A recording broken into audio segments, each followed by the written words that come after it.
Dragonfly Pera account is not for me. Pero how about you? Well, I don't know kasi kakaiba tayo ng goals, no? Financial goals. Kakaiba tayo ng investing journey.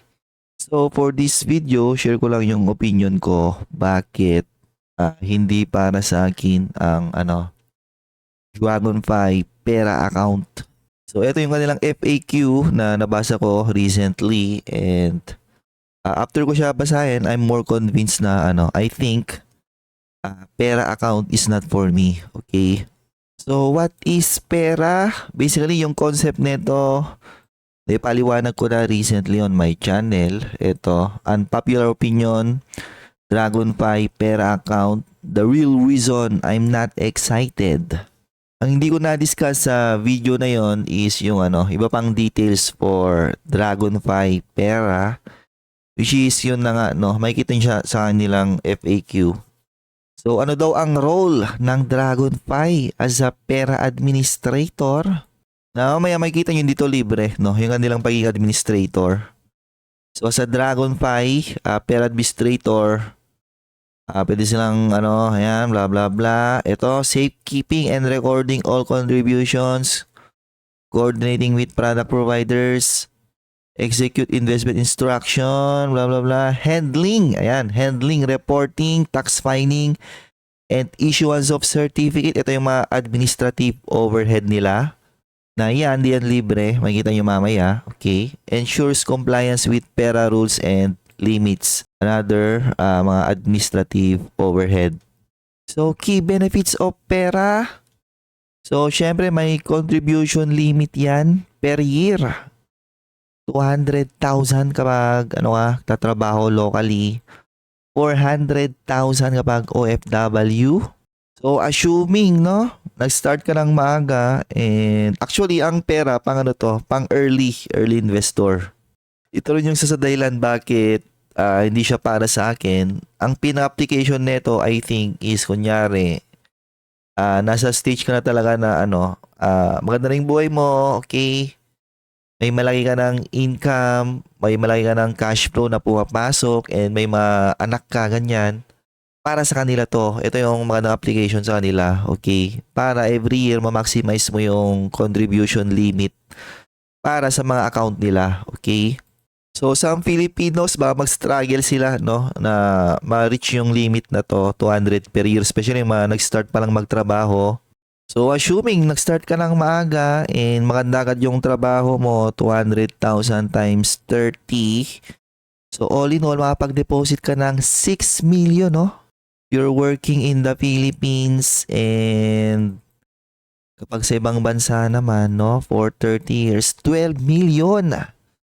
And syempre, may mga pa dyan capital appreciation na mangyayari assuming maganda yung mga binibili mo. Okay? Aside from that, ayan, may mga tax credit ka pa. Not that bad. Tax-free growth. Ito na yung sa mga advantage ng Pera, bakit ka mag-open is yung, wala ka ng 10% tax on dividend. Okay, 0%. For other products, withholding tax reduced from 20 to 0, Of course, nandiyan din yung no estate tax, kaya maganda talaga ito sa yung pamana mo sa sa mga anak mo. Protection from bankruptcy. Dapat lang. Ngayon may sila dito, may section sila, how much can you earn? Actually, lang to, assumption lang to. Like again, pag mag-open ka ng Pera account, ang bibili ng product within that Pera account, ikaw. So, yung return mo after 30 years, depende kung ano yung mga binibili mo, okay? So, dito, gumawa lang sila ng estimate, pinagsama mo yung 5% at 3%, that's a total return of, 8% per annum. So, doon nang galing yung kanilang, yung kanilang projected earnings dito. Itong ganito, wag nyo itong i-take as it is, Assumption lang to, projection, okay? Kunyari ito, dividend yield of 5%. Guys, hindi porket gumawa ka ng isang portfolio mo na kunyari, kinompute mo, 5% yung dividend yield niya, ganyan. Not necessarily na total return mo na yon, no? Or additive na yon sa magiging total return mo. Remember, kapag ang isang company, namimigay siya ng dividend, di ba? Nagko-correct siya, okay? So, kung ilan yung ibibigay sa'yo na dividend rate, kunyari, nagtitrade yung stock price, 5 pesos. Mamimigay siya ng dividend rate na 0.5, di ba? By the time na nag-EX date, yung 0.5 na yon tatanggalin nila sa stock price, magiging 4.5 the other day. Yung tinatawag na closure arbitrage kasi nga sa stock market walang free lunch.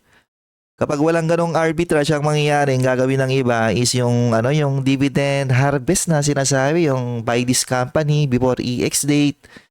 And then after EX date, ibenta mo and makukuha mo yung walang ganon, no? Walang ganong strategy. Walang free lunch sa stock market, okay? Again, yung dividend yield ng portfolio mo, hindi yan automatic na additive sa potential total return ng lagi, no? Portfolio mo. Ngayon, itong ginawa nilang figure, 5% plus 3%, 8%, parang ganyan ang total return ng isang on average, no? Parang ganyan yung average return ng isang index fund, no? Isang market cap weighted na index like the PSEI. Assuming nag-invest ka sa kanya ng at least 20 years, no? 20 to 30 years, nadanan mo yung bull and bear cycle. Malaki yung chance papalo yung annual average return mo around 8%. So yung 8% na yan, kapag ginawa mo talaga siya for 30 years on a certain index fund, realistic itong lalabas dito, okay?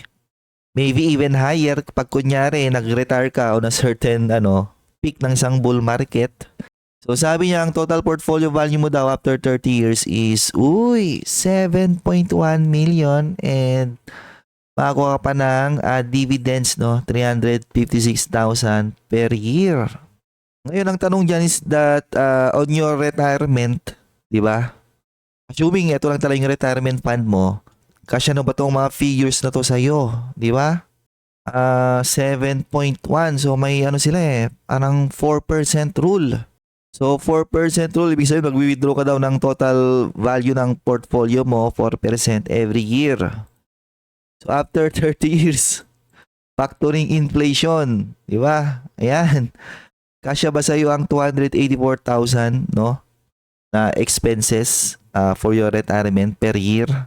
Or eto, no, 356,000, no? Kunyari, dividends lang yung wini-withdraw mo. Ganyan, divide by 12. On average, 29,600. 29,000 per month after 30 years. Factoring all of those inflation na mangyayari, kasya ba sa'yo yan? So, yun yung tatanungin mo sa sarili mo. Otherwise, kung hindi siya kasya, di ba? Lalakihan mo yung mo. Kasi ito, ang niya lang, ang figure niya lang is 50,000 per year. So, pag sinagad mo yan, 200,000 per year, tapos na-maintain mo yung 8% per year, syempre, mas malaki magiging value ng portfolio mo after 30 years. Pwede ko itong gawan ng Excel, pero tinatamad ako Ganon din na, dahil maring reklamador dyan di ba? Who can open a PERA account and what are the requirements? Ayan 18 years old para sa mga anak nyo. Okay, pwede na yan. Pang-retirement nila. Para paglaki nila, pakuya-kuyakoy na lang sila, ganyan. Okay. So, ayan, para daw siya sa mga Pilipino, syempre, employed, self-employed, freelance, OFW, or retired. Pwede rin, no?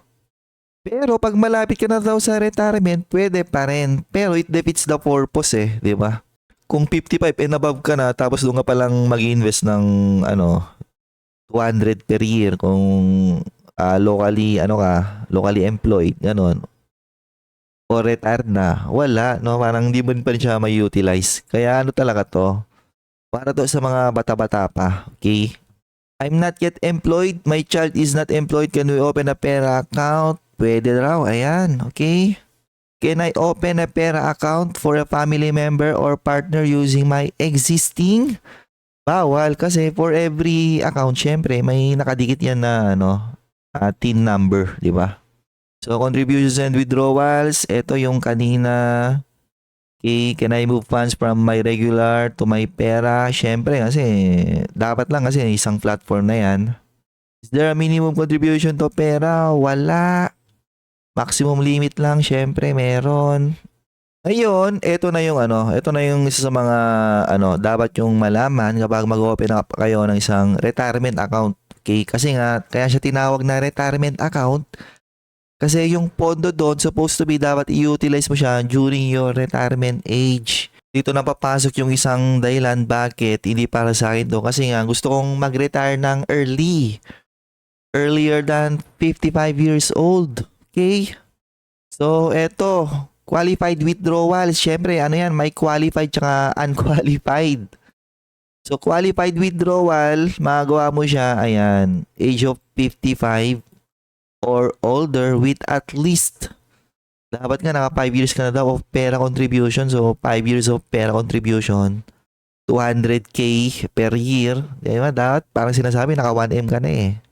Kapag na-maximize mo lagi. Or, in case of death, makukuha ng beneficiaries in case of permanent total disability. Pwede mo rin daw i-claim. Ngayon, eto na. Di ba? Baka hindi nyo alam to. Remember, this is a retirement account, no? Hindi ka pwedeng rito, labas-masok. Pag labas-masok ka rito, ito yung tinatawag nilang unqualified withdrawals. Siyempre, bibigyan ka na nila ng penalty. Kaya nga, pag magpapasok ka ng pera dito, you need to make sure na talagang yung pang-retirement mo lang to. Okay? Kasi pag biglang nag-withdraw, 20% gross income earned by pera investment. And syempre, babawin sa'yo yung tax credit, di ba? So, dito na ulit papasok yung isang reason bakit hindi para sa'yo ng pera account. And that is liquidity, no? Gusto ko na yung ma-account na in-open up ko, anytime pwede kong kunin yung pera. Okay. Hindi yung na-stack up siya somewhere and after a few years doon mo lang siya makukuha, or kapag kinuha man siya, magkaroon ako ng limpak na penalty. Ayoko ng ganon. Very significant sa akin yung liquidity. Okay. And syempre, may mano pa daw sila withdrawal fee na potentially yung impact nito is, kunyari, nagpepera ka, contribution, no? And then, eventually, 55 ka na, no? So, qualified ka na for withdrawals. So, ang ginagawa mo is lahat ng dividends na pro-produce, diba? Ng investment mo na yan, ng pera account mo. Kunyari, gagamitin mo yung mga dividends na yun na na-produce niya into your, retirement needs. So, for every withdrawal, ayun, diba? 100 pesos processing fee per withdrawal. Okay? Ngayon, after 30 years, due to inflation, syempre, magbago to, diba? That I don't know. Tanong nyo sa nila paano maging computation nila ng withdrawals in the future kung meron. So, ba't ka mag-open ng pera account? Ayan, tax benefit. Syempre. Otherwise, kung walang tax benefit yan, parang walang reason ba't ka mag-open ng isang retirement account. So for OFWs, ayan, basahin nyo yan. Okay, how do I claim the 5% pera tax credit? Basahin nyo yan. And eto na, investment. Importante din tong section na to. What investments can I buy under pera? So, nung nakaraan, pinasa ko rito and na-amaze ako, dividend stocks, dividend paying stocks pwedeng bilhin. Well, actually, hindi lahat, no? Ang mabibili mo lang is eto, no? Stocks in the PSE index. So, yung top 30 na pinapasok nila sa PSE index, which means yung mga blue chip na nandun, no? Yung 30 na yun ang mga mabibili mo. Ibig sabihin, kunyari, bibili ako ng investment or ng individual stocks on my pera account. Ito na mga mabibili ko. Ito na mga option ko. Diba? Yung current composition ng PSEI. Ayan. Na para sa akin, malaking problema to kasi 30 companies lang to. Ibig sabihin, malilimit yung aking investment opportunity of picking individual stocks. Therefore, reducing my chances of outperforming PSEI in the long run. Na yun naman yung habol ko personally is to potentially outperform or massively outperform the PSEI after 20 years, 30 years, ganon. Kung malilimit lang ako on this top 30 na blue chip companies dito, wala, no? Mahirap kasi una-una, yung 30 na companies dito, hindi lahat dyan opportunities eh. Mangilan-ngilan lang eh, di ba? And dahil blue chip na sila, malalaki na silang business, yung upside potential, hindi ganun ka-attractive. Even the dividend yields no, ng mga blue chips, a lot of them hindi na ganun ka-attractive. So another set of stocks daw na mabibili mo is yung pinapasok nila sa dividend yield index. Andito yan no, pagpunta ka sa ito ata yun, PSE DIVY, if I'm not mistaken, and I believe 20 ata to. So ito tong 20 na to, na ganun ulit no. Puro blue chips. Okay, na a lot of these companies na nandito actually nanggaling lang din sa main index. So still ano pa rin no, limited investing opportunities, di ba? And if you are limited with investing opportunities na puro sa mga ganito ka lang pipili, mga blue chips, I think it will be harder for you to outperform the PSEI. One of the key reasons why I've been outperforming PSEI since 2021 nung nag-start akong i-track yung aking performance is because majority of my outliers nanggagaling lagi sa small cap and mid cap na mga stocks. May mga outliers ako sa sa mga large cap mga blue chips pero ilan lang. And kung gumagawa man sila ng upside di sila ganun kalaki compared sa upside na naibibigay ng mga small cap and mid cap. Obviously, yung mga dividend yield ng mga nasa small cap and mid cap are way much attractive comparing it with the stocks na nasa main index. And talagang may problema ako sa PSEI, no? Kasi nga 30 lang sila, no? 30 companies na market cap weighted index. So ibig sabihin, before ka pumasok sa sa main index, dapat lumaki na yung market cap mo relative to the other companies na nandito, di ba? Kumbaga yung market cap niya dapat nakakasabay dito sa 30 na to. Ang problema, paano ba tumataas yung market cap? Kapag pinipitik yung stock price. So maybe baka na-promote yung company na pumasok siya sa main index kasi baka in the previous years, pinitik yung kanyang stock price such that lumaki yung kanyang market cap. And then, nung lumaki na yung market cap niya, dun pa lang siya papasok sa main index. Ibig sabihin, all those times na wala siya sa main index, na maliit pa lang siya na business, na pinapangat yung kanyang stock price, those are lost opportunities, di ba? And baka nung pumasok siya sa sa main index, lumaki na yung kanyang market cap, hindi na siya ganoon ka-attractive na company in terms of valuation. Yun yung problema ko dyan. Okay. Next is REIT. Siyempre na, I think ito yung pina-application nito, no? If you are a big believer ng REIT for your retirement, ganyan, passive income, feeling ko para sa REIT lang talaga to. Kung ang goal mo naman is hindi ma-outperform ang market and gusto mo lang ng passive income in the future na solid para ma-utilize mo yung tax benefit na from 10% maging 0% na. Okay? Pero ako kasi personally nag-change na yung views ko on REITs in the Philippines. So fast forward today, significantly hindi na ganoon kalaki yung allocation ko on REITs. Na-discuss ko yon sa aking Patreon on one of my content write-up. Ayun, re-evaluating REITs, a shift in portfolio strategy. So sinabi ko diyan bakit hindi na ako ganun ka-excited on REITs in the Philippines.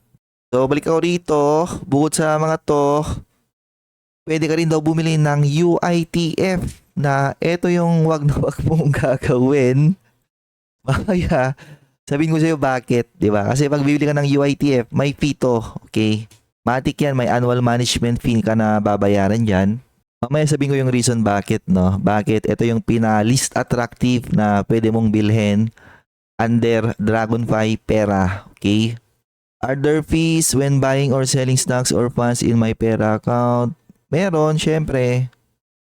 Ano yung sinisil ng mga broker, no? Ganoon din. And yung mga management fee, pag kunyari, bibili ka ng mga UITF, andun pa rin siya, syempre. Can I choose my own stocks under pera? Yes, pero, ayan, dapat ano sila, pera eligible. Ibig sabihin, eto nga, di ba? Kung ano yung nilalagay lang nila na top 30 dun sa, ano, PSEI, yun lang yun. And yung mga nilalagay nila sa dividend yield index. Natong dalawang to, nagre-rebalance to every year. Pinapalitan nila yung mga constituents doon and kung ano yung mga bagong nandun, yun lang yung mga pwede mong bilhin lagi. Pero yun nga yung tanong, di ba? What if the stock is no longer part of the index? Kasi nga, nire-rebalance to eh. Kapag tinanggal daw siya, ang mangyayari, ayun. Hindi mo na siya mabibili. Okay, parang gano'n yung sinasabi. Ayan, you will be prohibited from buying more of this stock since no longer part of the PSE index. Pero pwede mo siyang i-keep. Ayan o. Does my dividend income automatically get reinvested? Hindi, kasi ikaw pa rin magmamanage yan, no? Binibigyan ka lang nila ng platform for, for this pera account. At the end of the day, ikaw pa rin yung magmamanage lahat-lahat. Ikaw yung pipili ng stock mo, ikaw yung pipili kung saan ka magre-reinvest, ano yung mabibenta mo dyan, ganyan. Onboarding and platform use. Ayan, how can OFWs? Ayan, paano kayo magbasa dyan? Matching grant program. Bahala na kayo dyan. And ito na, pera fees. So, does Dragonfly charge a pera administrator fee? The answer is yes. So, pera administrator fee, ito yung parang annual management fee mo, except that hindi siya management fee. Ano siya, no? Administration fee.